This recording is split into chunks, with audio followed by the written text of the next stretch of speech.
Hello, I'm Deborah Malone, founder of The Internationalist and host of Internationalist Marketing TV. Today's guest is Mauro Porcini, Chief Design Officer at PepsiCo. Mauro, what a pleasure to see you, even if it's virtually. Welcome to the show, and I'm just delighted to talk about this very big initiative that you have been a champion of. Deborah, the pleasure is all mine, and I can't wait to have this conversation. All right, wonderful. Well, I can't wait either. Okay, that's great. And I'd like to do it a little bit differently because instead of starting with the design, I think I'd like to start, if you don't mind, with some of your thinking, because I have had the good fortune to hear you speak about your work. So let me start by saying certainly congratulations on the new redesign. It is wonderfully bold. It is immediately distinctive.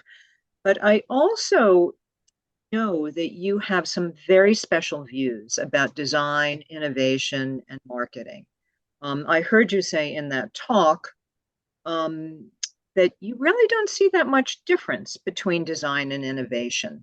And you've also said that design is a strategic function that focuses on what people want, what they need, and what they dream about.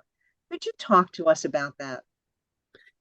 Yeah, look, if you think about what design really is, real design, what they teach you at design school, is nothing else than understanding people, listening to people, understanding them, feeling for them with empathy, with love, understanding their needs, their wants, their dreams, their frustrations, and identifying potential solutions to those needs, wants, frustrations, and dreams. This is what designers do. There is this extreme focus on people, this care for them, and this desire to create something extraordinary for them. And so this is what they teach you at school. And then they tell you, well, by the way, you also need to make money with these products that you produce. And so they add a second lens, that is the lens of business. And then they tell you, by the way, you need to make sure that these products that you imagine are feasible, you can produce them. And so there is a third lens, that is the lens of technology. Essentially, these are the three lenses of design thinking: human beings, or desirability; business, or viability; and the world of manufacturing technology, or feasibility. When you talk about these three lenses, we designers know that this is the foundation of design thinking. But in many companies out there, this kind of approach is called innovation. The two things are exactly the same thing. Design thinking is nothing else than human-driven innovation. The problem is that then you have this bunch of designers, thousands and thousands of designers trained in all kinds of schools around the world, that get out of these design schools, they go to companies, and there is this misperception of what design is. And so the companies, the business teams of the world, ask these designers to just to work on the aesthetic of the product, to create beautiful packaging, to create interesting user interfaces. So essentially, they ask these designers to do a fraction of what they're trained to do. Many of these designers push back. They're like, no, we can do much more. But the reality is that if that's the job description, is that's what the company expects from you, then most of the time, they will start to do what they're asked to do. And so over the years, then they forget what they were trained for. In my specific case, I'm one of those designers that instead push back on the organizations I was working for. I told them there is so much more that we can do with design. And I was lucky enough, that these organizations embrace that vision, that idea. And then we built the entire design capabilities at 3M first and PepsiCo later. No, you make a very important point about those three elements: desirability, viability, and feasibility. And I think that one of the reasons, personally, just in watching so many brands that Pepsi has done so well, is that they are willing to take the risk on elevating so many of those elements into something that is truly innovation. You mentioned that you worked at 3M as well. So I know that you joined Pepsi in 2012, and you were the first chief design officer. Now and that was a newly created position, which says to me that Pepsi was certainly embracing innovation. But I just want to, just for 1 second, mention some of the brands that you've worked on, because you've infused design thinking into Pepsi's culture for brands and platforms, not only for Pepsi, but for Lay's and Mountain Dew and Gatorade and Tropicana, Doritos, Cheetos, Quaker, Aquafina, I mean, Sun Chips. I mean, the list is amazing. And you've not only done it for the physical, but for the virtual, with, everything from product and packaging and events and advertising and so on. And you understand so much of the products in this corporate umbrella that I think that not only were you the perfect person to do such an iconic rebrand, but I think it also must have been so hard, given how much you knew. So why don't we talk about that? Well, to touch, not even redesign, to touch any iconic, loved global brands like Pepsi is an incredible challenge, is a huge risk, as you say, and is extremely complex for many different reasons. First of all, because you are touching something that billions of people consume every day. And so essentially you're touching the life of these people, in a way or the other. And touching the life, it could be as simple as when you redesign a brand, the interaction that they have with this brand. They love it and they don't.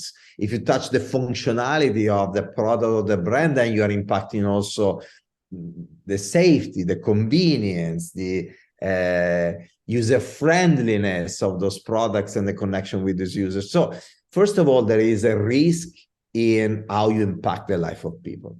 Then there is a risk associated to that on the business side.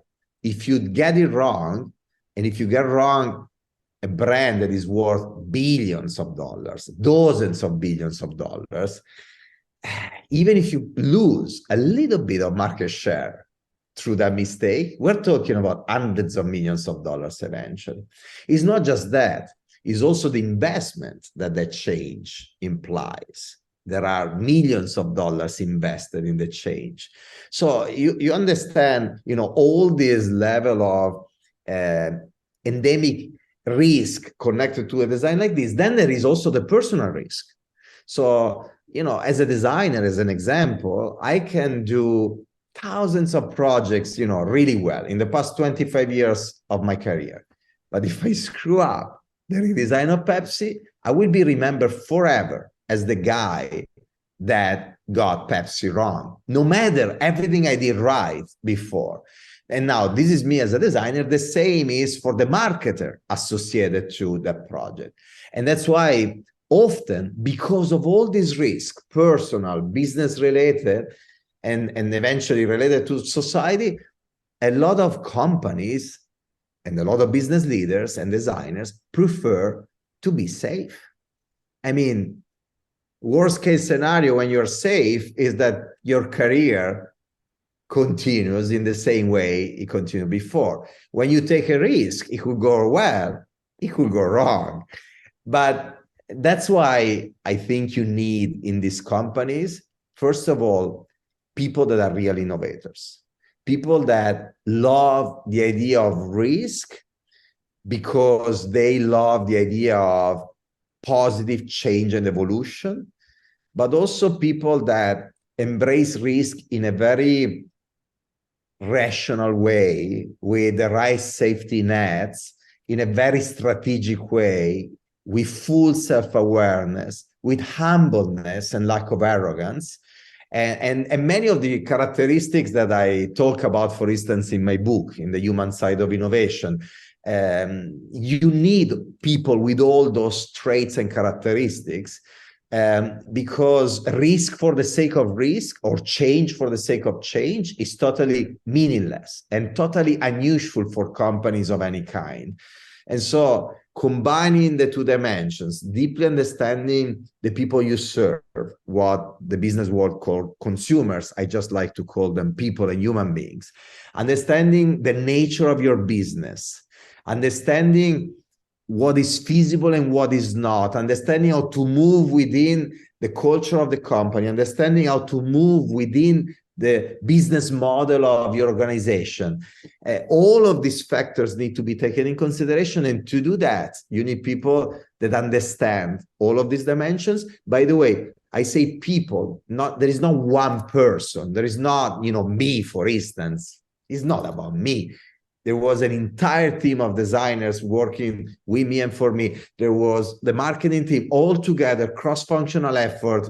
And we've been working together because each of us bring to the table a piece of, of knowledge, a specific point of view on things. As an example, this was a project that initially was US driven, but from the very beginning, years ago, I brought in the 17 design centers we have around the world. So already for the US launch, there are pieces of this work that were done in Shanghai, pieces of this work that were done in Bangkok, in New Delhi, in London, in Mexico City, and so on and so forth, in Cairo. So there is, and why? Because you add different point of views. You pressure test your assumptions. You avoid your biases, that you can be the person with the mind the most open in the world, but we all have biases and we all have our perspective. And sometimes because of this, we have blind spots. The more you can bring in people with different perspectives, the more successful you can be. So you were very kind to celebrate, my background and my skills earlier, but I think my strongest skill is the one of empowering my teams, embracing their superpowers, and enabling them to do what they're great at doing. And this was literally a cross-functional effort. Me, the marketing leaders, and the entire teams in design and marketing to bring it to life. Well, you talked about humility at one point, and I think you're an example of it at the moment as well. I just love how you characterize that risk and safety, and you were wonderful. I mean, Pepsi is such a multinational company. I mean, even if you go to the White Plains office, there's people from everywhere in the world. And I think that was an element that I wasn't aware of, that the 17 design centers from around the world were involved. I think. And by the way, Deborah, just in the New York City location, we have 36 nationalities. So just in New York City, we have people from 36 different countries around the world working in that location. Just to give you an idea of how diverse and international team is. 57% of our team is women. I mean, the diversity of thinking is important. There are some criteria that are more traditionally associated to diversity, is gender, is the color of your skin, your ethnicity, and everything. And then obviously within those communities, it would be really naive to say, oh, all the women are the same, right? There is full diversity within each of those communities. So we embrace diversity to the extreme. Like, okay, I want the more conservative person, the more extreme one. I want the shy one and the very extrovert one, and so on and so forth. I want the person that is really, really good at all the little details of typography and the big thinker. We really value that kind of diversity. Well, I think diversity of thought is the ultimate type of diversity. And when you have a brand that's available in virtually every country of the world, and it has to resonate in some way, you're right. You're talking about some core human elements.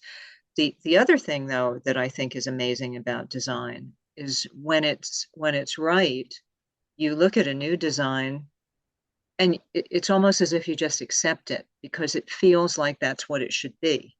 And I do have to compliment you because, I certainly get that feeling with the new design. And if you look at the evolution, and I forget now, I did look at it. I forget how many different, design iterations there were, but you can see that there's something about this that really, really resonates in a way that just seems to make absolute sense. Now, and I'm not trying to be flattering.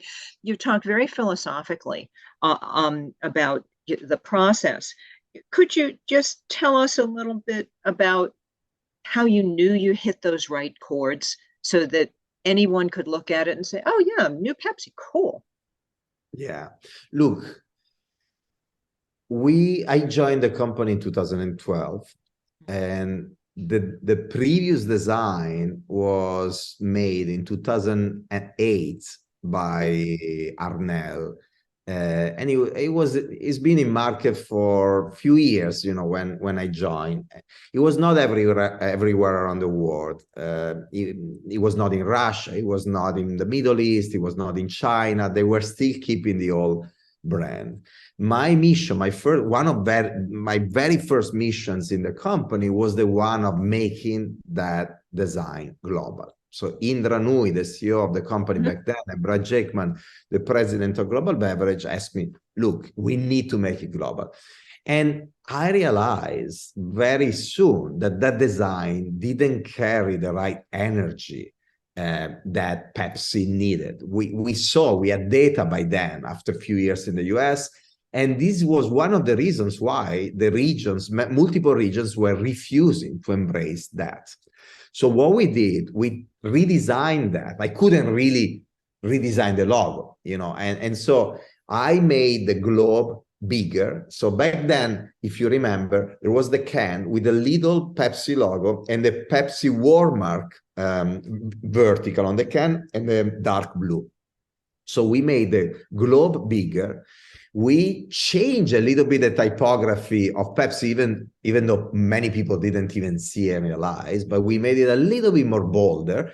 And then we made the blue much more brilliant. The idea was, let's try to have more energy on that can. And in 2013, we were able to launch it globally. So it became a global brand once again, and we called it Big Bold Blue. But we knew already back then that there was so much more we could do with that design, but it was just redesigned. We couldn't touch it again so quickly, and it was okay. It was not that it was okay, but I knew as a designer there was so much more we could do. And so in the coming years, we started to play with the brand and imagine what we could do with it. We started to do limited edition packaging where we in reality were testing ideas, colors, things, and nobody realized, but we're trying to figure out what to do. And so very organically, in a way that can happen exclusively if you have a team in-house, we started to create multiple designs. And over the years, more and more and more and more, until at a certain point, we started to get a lot of traction with the US team, the marketing US team, because the marketing leader in the US realized that actually was the time eventually to change that design. It was also the right time for Pepsi because Pepsi has been changing every 10, 15 years in average. So we knew that, in the coming years, there was that time that for a timely Pepsi brand, it was the time for the change. So we started to be more serious about the project.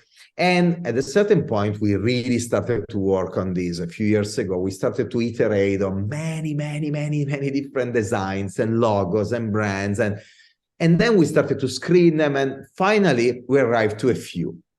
I put those few designs on my desk, under my screen, like I'm talking to you right now from my desk, the screen. I still have, right now I have the latest one, the one that went to market, but exactly in the same way, for years, I had the different designs. And what I would do, I would show them to people I was meeting with.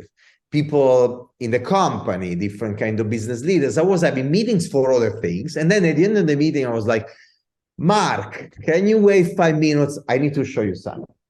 What do you think of this? And then I would compare with a few other concepts, and we started to get organic feedback and also engage these leaders early on so that they could feel that they were co-owning it, they were part of it, they were, they were helping as well. I also had a set in my house in the Hamptons. In my house in the Hamptons, every single weekend of the summer, I have friends. Usually, many of my friends are artists, designers, architects, business leaders working in the world of fashion, design. And so I started to share the concept with them as well. And so this was a form of very informal consumer research. And this is what we should do as marketers and designers of the world.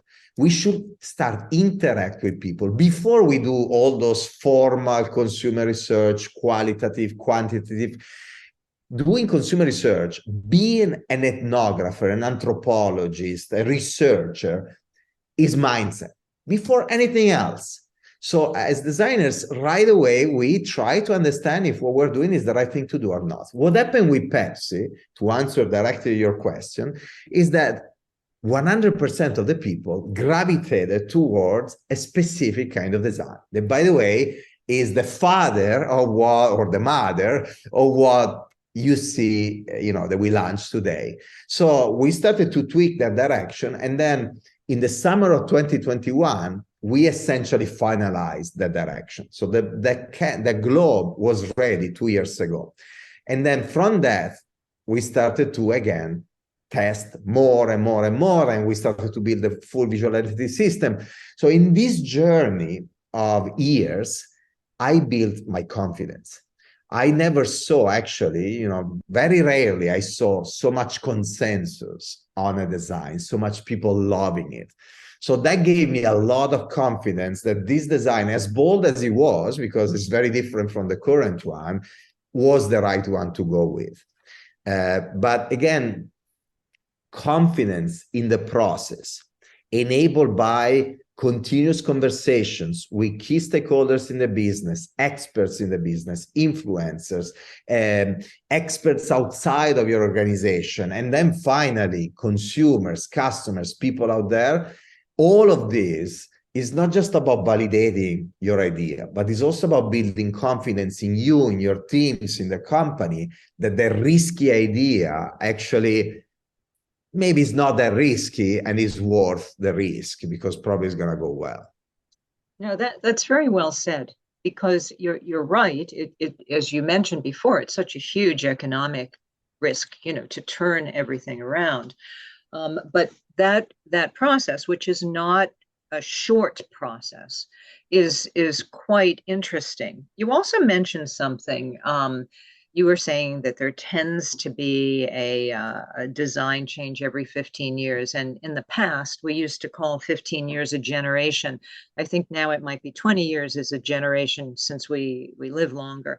But just, again, philosophically, do you think that every brand should always look to update its look, whether it's to connect with a new generation or a new audience, or to just take advantage of current trends?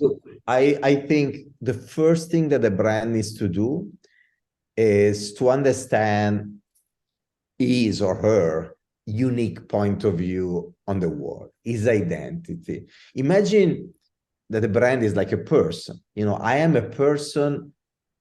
Who am I? What are my values? How I interact with my friends, with my community, with the world. Now, a brand that is a renowned brand is probably closer to the idea of a celebrity, a person as a celebrity, because it's very famous, it's very renowned.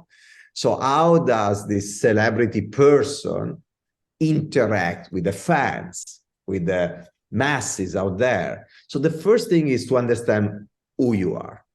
And now, there are some celebrities like Lady Gaga, Madonna, Prince, that over the years realized that they needed to to change the look and feel, to evolve.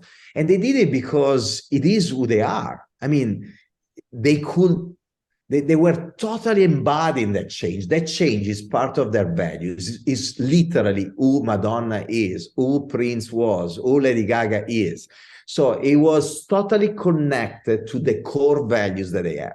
Lady Gaga is always Lady Gaga, no matter the outfit she's been wearing and the look changes. Madonna has been always Madonna, no matter the look changes. But that different kind of aesthetic was connecting her in a different way with her target audience, but mostly was a way to send to the world a series of messages, including the powerful message of the power of change and evolution. That is part of who she is.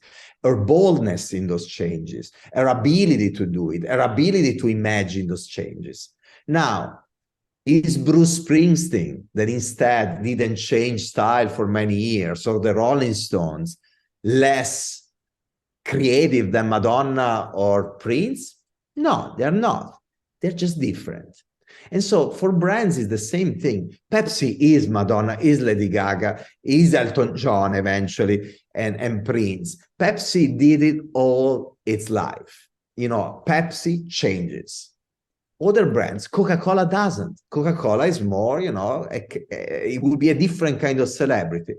Is one right and one wrong? Is not. So the first step is understand the identity of your brand and who you want to be. The celebrity analogy could be useful to understand you want to be Madonna, you want to be the Rolling Stones, as an example. The second thing is, though, you may be the Rolling Stones, but there are brands that live for hundreds of years. So you need to eventually adapt to the changes around you. So even if you are a stable brand that doesn't change too much, there may be a time for you to change because the world around you is changing in different ways. Look at, for instance, General Motors and the change trying to embrace the future that is electric, that is tech-driven, but digital tech or different kind of new technologies that are very different from the mechanical technologies of the past. That's a change that is driven by, you know, how the world out there is evolving. So again, I think change is arbitrary. You can decide to have it or not. It just needs to be strategic. You need to know why you're doing it. You need to be true to your authentic values, and you need to do it in a relevant way for your fans and the people you serve. No, I think you're absolutely right. And would you mind repeating that last statement so we can get it without the dogs? Okay. I'll lead you in.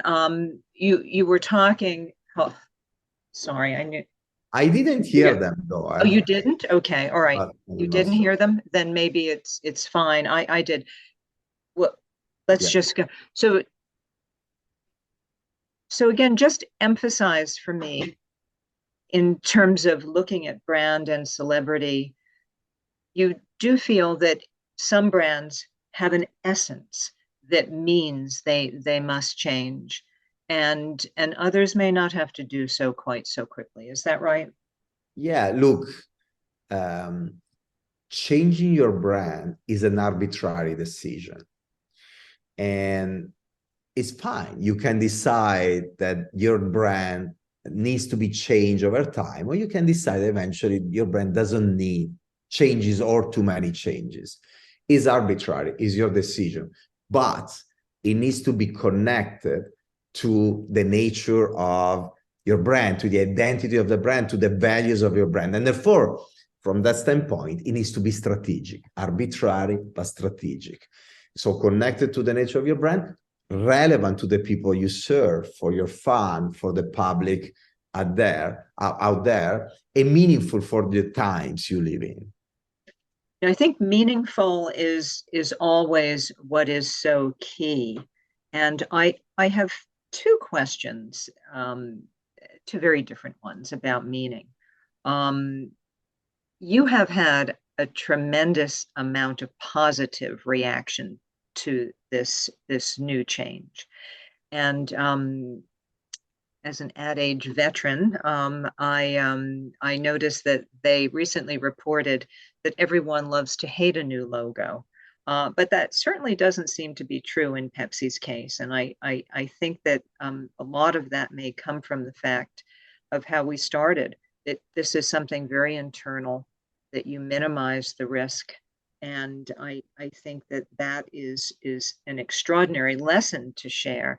Do you want to comment at all on that? Because I know that there have been some other logos, dare I say, that have changed and have not had as much positive reaction.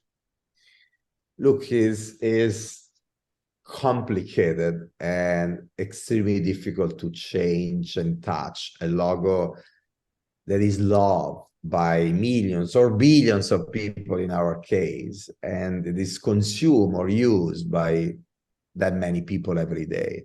Because essentially by doing that, you are touching a little bit their life, you know, and so when you do that, you need to be very careful first, obviously, but you need to really exercise as much as possible two things. On one side, empathy, or as I say in my book, love, you know, that is taking empathy to the next level.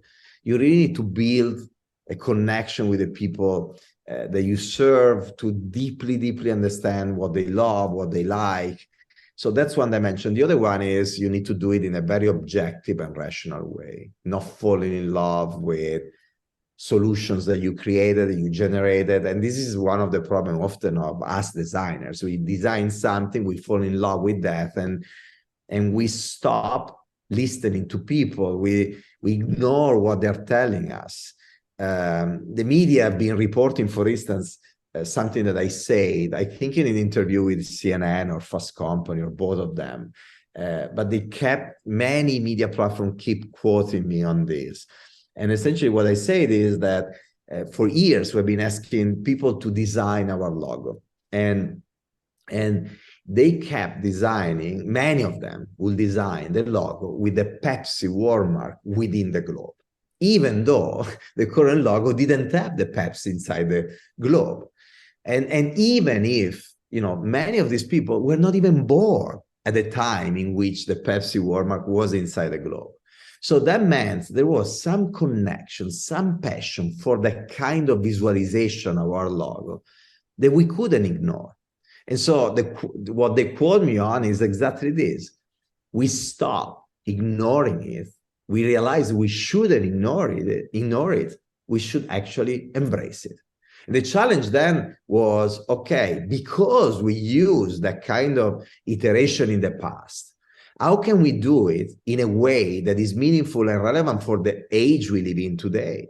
In a world, for instance, that is very digital. How can we design a logo that is perfect to get animated, to be alive in the digital world? That when it's alive in the digital world, anyway, can find a connection with the physical world. So this is what we did, embracing what people were essentially asking us, not ignoring it, but then also understanding how to translate it in something that makes sense today and mostly in the future, because this logo hopefully is going to last for at least 10, 15 years. And so how could we build the perfect balance? And again, as I said earlier, conversations over conversations over conversations with people. And look, if you have the wrong logo, in these conversations, you will realize it. I mean, if you have people that keep telling you, and forget consumer research, quantitative research, you know, before that, you shouldn't even arrive there. You know, you realize if you have something that is not okay in your hands, because people will either react negatively or you will see a lukewarm reaction. That's another thing you need to be careful on. It's possible that in your face, if you're testing it with people, with friends, with business colleagues, they're not going to tell you the truth. They're going to try to be nice and kind to you. So you really need to be honest with yourself and push them to tell you the truth. And it's not easy because, you know, human beings love to be loved. They love to think that their ideas are loved. And so as soon as somebody has a lukewarm reaction, your instinct, if you really love what you're sharing with them, is to think that they love what you're talking about. So again, objectivity, be neutral, putting people in a corner and forcing them to be totally transparent with you, brutally transparent when they give you feedback on a design or any kind of idea, is the best thing that you can do to yourself and for the company. And by the way, this implies also surrounding yourself with teams that are empowered to push back on you, to criticize you, to express their ideas in a free way. Too many times we have leaders that, you know, because they're either insecure or because they're arrogant or because of many different reasons, because they think that because they are them, that's their role to show that kind of confidence. For a variety of different reasons, there are leaders that do not listen to the people around them, especially the people under them, reporting to them. And that's the most stupid thing that the leader can do, because essentially you are denying yourself the safety net, the diversity of thinking can bring to you, to your company, to your business. How many blind spots we have? For sure. Look, I talk about this in the book as well, with a few examples, but how many mistakes we did in our life. You know, if I think about my life, there are so many mistakes that I did, but there is something common to all of those mistakes. When I was doing the mistake, I had no clue I was doing a mistake, because if I realized, I was not going to make the mistake. So there is a certainty that I have about the future. This is mathematically certain. Then I'm going to do again mistakes.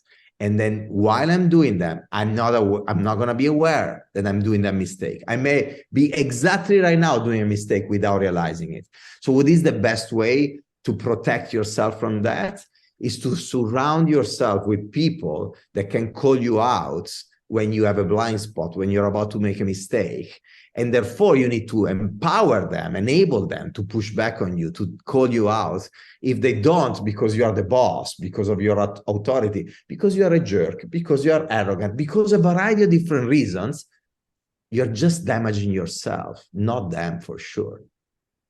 That's a very powerful lesson, and I honestly wish more people learned it. But again, that and this is a different conversation, but that's very much in a corporate world connected with culture. And I think that you know, those cultures that encourage that kind of sharing, and I say sharing because you have to do that in a way that's respectful, but you know, but you can convey both your intellectual and emotional reactions to things so that they're communicated effectively. And you know, there's lots of ways of doing that. It's interesting because you mentioned before Brad Jakeman, who I admire and adore him, and also obviously Indra Nooyi, who has done so much. And if we have a moment now, I'd like to turn it a little bit to the issue of sustainability, because I know that is quite important to you, and it's certainly quite important to the company on so many levels, you know, water, recycling, et cetera, et cetera. Now, I know that from a design standpoint that you think a lot about this issue, but sometimes, as you were just saying, sometimes it's ahead of what consumers might want or expect from a convenience product, for example. And I'm just curious about your thoughts on that, and how you try to reconcile that, and how you innovate and move forward on those issues. Look, let's start first of all from a clarification about what sustainability is, because often there is confusion. We associate sustainability with just a fraction of what sustainability should mean. For instance, plastic is just a component of something that is much bigger than that. So before anything else, the most sustainable approach to any product in any kind of industry and category is the one of reusing the existing product. The moment you produce a new product, by definition, you are having a negative impact on the environment in many different ways. And the first perspective that we should all take is not the one of the material. The material is a component of something bigger. Is the life cycle of the product. This is what I was studying back in the 90s at school when I was in Polytechnic of Milan studying design. Life cycle means from the moment you conceive the product, you start to produce it, then you ship it somewhere, you store it somewhere, you sell it, you store it as a consumer, you dismiss it. All of it has an impact on the environment. The energy that you use to produce it or to use it, the energy to ship it, the carbon footprint, obviously the materials when you need to dismiss it, and so on and so forth. So first you need to look at the entire life cycle of a product. And that's why immediately you realize the best way to be sustainable is to reuse stuff. In our industry, that means to push reusable bottles. And this is why our company, we mentioned Indranu earlier, between Indra, then it was Ramon Laguarta, the new CEO, acquired SodaStream in a few years ago. A company that is all about reusable bottles. You use your tap water, you carbonate your tap water, so it's not even shipping of anything. And eventually you can add flavors, but even the flavors, like you want to create your Pepsi on the SodaStream platform, is a concentrate. So with a small recyclable bottle, you can create liters and liters and liters of your favorite Pepsi. So SodaStream as an acquisition, and then in parallel, what we did to create a series of products for Gatorade or for the food service channel, all based on reusable bottles, is part of the strategy, is a core component of it. Now, what is the problem with that? That is not a company problem. This implies a change of habits of people. And this is where, you are talking about convenience. That's the problem. It's so convenient to walk in the street, buy a plastic bottle, and eventually, if you are really not a nice person, after you finish it, throw it on the ground. That's the extreme convenience. Now, the ideal situation will be a situation where I could buy a bottle, I don't need to reuse it, I drink it, I throw it in the ground, and the flour come out of it, or energy for the cars come out of it. Now, for that to happen, we need technological unlocks. We're not there. There is a vast world of technology companies that are investigating that, and hopefully in the future we'll have materials that have all the right characteristics to allow us to do that. So that's one vector of research, materials.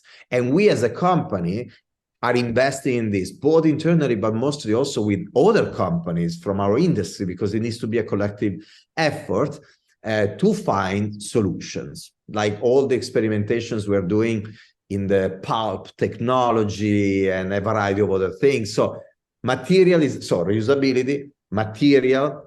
Then we need to look at what we have available today. And the third pillar of a sustainable approach to your business is recycling. Now, recycling requires certain kind of materials, infrastructure.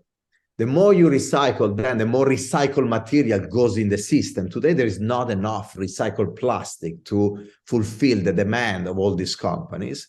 So we need to recycle more. And when you think of in the way, if you recycle plastic and if you use recycled PT, actually from a life cycle standpoint, plastic is better than aluminum and glass that often are pointed as better sustainable solution than plastic. It's not true. Plastic, if recycled, not thrown in the oceans, is better than aluminum and glass, because in the life cycle, there is lower impact on the environment. There is less energy to produce it, to transport it, to recycle, and so on and so forth. So, but now, what is the problem here? Again, from a consumer standpoint, culture. Understanding that you need to recycle, how to do it, you know, building that kind of culture. One. Second, infrastructure. I may want to recycle, but where? I mean, for instance, for us, I have a house in the Hamptons. To recycle in the Hamptons at home is difficult because there is not a service that come and take your recycled bag together with your trash. You need to, by yourself, put your bags in your car, if you have a car, and drive God knows where to find a place where to throw these things. And so, yes, you can do it, but it's an effort, and many people are not willing to take that effort. Sorry. No, you're absolutely right. And whether you're talking that or you're talking the packages that get delivered in the cardboard boxes, and some consumers say, I wish I could do something more to encourage the company to combine things, not always send as much weight, and or whatever it is. And I think you're right. It's about habit. Well, look, we have been talking for a long time. And one thing to add, because I totally forgot, in this relaunch of Pepsi, sustainability, in this redesign of Pepsi, I should say, sustainability is a very important component. So for the first time in years, in the past few months, is already happening. Pepsi is available on the SodaStream platform, so you can consume it in reusable bottles if you want. We are increasing the amount of recycled PET we're using in our bottles. So there is a conscious effort and an evolution on everything we're doing in sustainability. And this is, growing more and more with time, is driven by a corporate level strategy to really change the game in what we do in our entire portfolio, in the entire ecosystem. And I think that reflects the fact that corporations now recognize that responsibility. And I think part of the reason why they're respected as much as they are, if you follow the Edelman Trust Barometer, is because they are executing on a lot of these promises. And I think that's what matters. Well, we've talked a lot about, perhaps unintentionally, but of the future, because we've a lot of what we said is talking about where you're going, where Pepsi is going, and so on. So let's close it out on something very specific. What's next for you and your design team? Look, as we did for many years for Pepsi, we're always looking at all our brands and thinking about what's next for those brands. What is the future of those brands? We saw Pepsi now, a few months ago, we saw the relaunch of and the redesign of 7up in the international markets. So we're thinking in the same way about all our brands. That's on one side. On the other, we're thinking about how to innovate the portfolio around 4 main pillars that are relevant for our industry, but are meaningful for any kind of industry. And they are health and wellness, sustainability, personalization, all enabled by technologies. What new technologies can enable us to do in these 3 dimensions that are the dimensions of innovation for us today.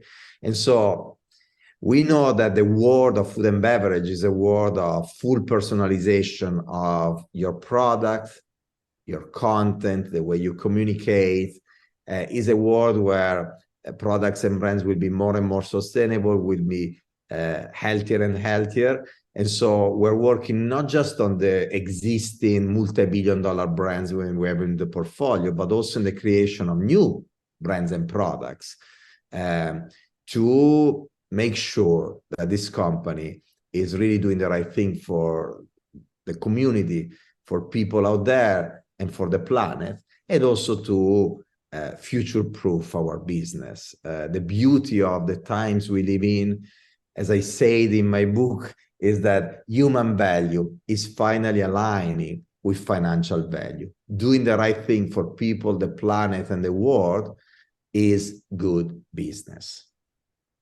And I think we are seeing increasingly more of a humanization of business, you know, and putting people first. But it is truly an honor to speak with you from the standpoint of sharing not only your specific knowledge, but truly a philosophy of innovation and design and connecting with a changing world. So it has been a joy, and I hope you'll come back and tell us a little bit more about what's happening with that vast and changing portfolio. Thank you for having me. It's been a pleasure, and for sure, I'll be back to talk about other projects. Thank you. Wonderful. Thank you so much, Mauro. Thank you.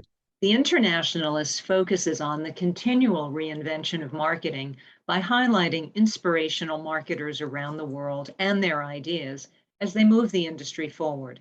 Internationalist Marketing TV shares these perspectives through interviews and personal stories. Thanks so much for watching.